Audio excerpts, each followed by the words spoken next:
Ko gradimo ali prenavljamo dom, ne ustvarjamo zgolj stavbe, ampak prostor, kjer bomo preživljali dragocene trenutke s svojimi najbližjimi, kjer bodo naši otroci rasli in kjer bodo nastajali spomini in tradicije, ki bodo oblikovali prihodnje generacije.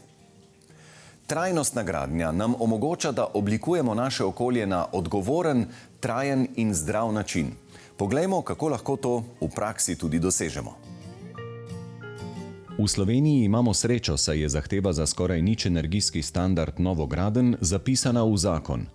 A ta obveza je le majhen delček naše dolgoletne tradicije energetsko učinkovite gradnje. Slovenci smo namreč že dolga desetletja pred uzakonitvijo trajnostne gradnje stremeli k izboljšanju energetske učinkovitosti, zmanjšanju izpustov in ustvarjanju zdravega bivalnega okolja povezanega z naravo.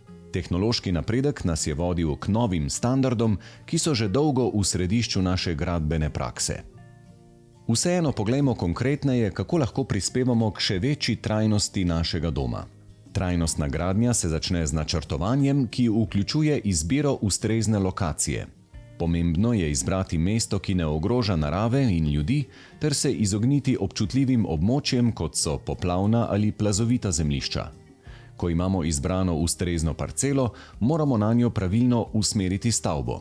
Tako bomo pozimi izkoristili sončne žarke za pasivno ogrevanje, poleti pa bomo s pomočjo arhitekturnih elementov, kot so globoke terase, pergole in primerna zasaditev dreves, preprečili prekomerno segrevanje. To nam bo omogočilo zmanjšanje potrebe po umetnem ogrevanju in hlajenju.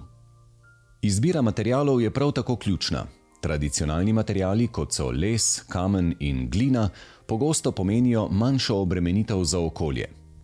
Na primer, pri proizvodnji in vgradnji kubika armiranega betona v ozračje spustimo ravno toliko ogljikovega dioksida. Nasprotno, les shranjuje ogljikov dioksid, ki se sprosti šele ob razpadu.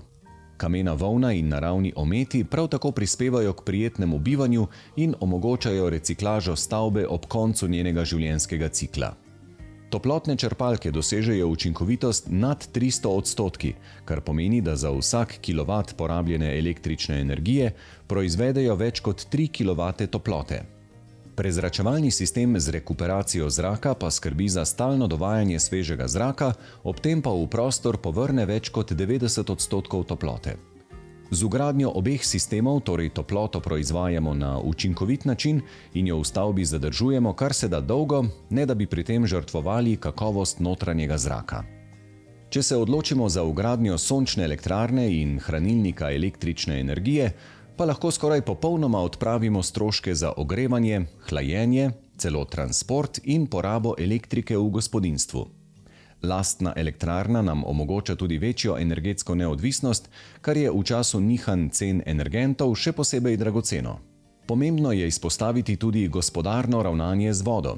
Zbiralniki deževnice omogočajo brezplačno zalivanje vrta, pranje avtomobila ali perila ter splakovanje školjke, hkrati pa zmanjšujejo obremenitev kanalizacije ob obilnih padavinah. Enako vlogo imajo zelene strehe, ki poleg zadrževanja vode prispevajo še k toplotni izolaciji, prijetnejši mikroklimi ter biotski raznovrstnosti v urbanih območjih. Prenova obstoječih stavb je še en pomemben vidik trajnostne gradnje. Podatki Statističnega urada Republike Slovenije namreč razkrivajo, da imamo v Sloveniji 860 tisoč že zgrajenih stanovanj in enako število gospodinjstev. Zgolj s prenovo obstoječega stavbnega fonda lahko zagotovimo primerno bivališče za vse. Po drugi strani pa je prenova tudi bolj trajnostna kot novogradnja, saj varuje obstoječe vire, preprečuje krčenje naravnih območij ter ohranja zgodovinski značaj in dediščino. Zmotno je tudi mišljenje, da je težje ali celo nemogoče trajnostno prenoviti stavbe, vpisane v register nepremične kulturne dediščine, saj so posegi na fasadi pogosto omejeni zaradi ohranjanja zgodovinskih detajlov in značaja. Tudi prenova stavb kulturne dediščine je lahko trajnostna, če uporabljamo sodobne metode, kot so notranja izolacija, energetsko učinkovito stavbno pohištvo in pametni sistemi za nadzor porabe energije. Z vsemi temi posegi lahko tudi večstoletne stavbe zmanjšajo svojo porabo in ustvarijo udoben prostor za življenje. Konec koncev, trajnostna gradnja ne vključuje le stavb, ampak tudi skrb za naravno okolico. Vrt, za marsikaterega Slovenca srce doma, naj bo zasajen z avtohtonimi, neinvazivnimi rastlinami, ki bodo v lokalni klimi uspevale brez pretirane skrbi, zalivanja ali gnojenja. S primerno zasaditvijo bomo ustvarili tudi naravne habitate, ki so prilagojeni lokalnemu okolju in ne ogrožajo biotske raznovrstnosti. Z načrtno zasaditvijo brežin in zelenih površin pa bomo pripomogli tudi k preprečevanju erozije in plazov.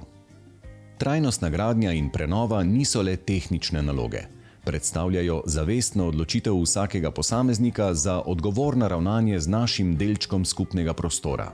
S premišljenimi odločitvami ustvarjamo domove, ki so udobni, varni in trajnostni.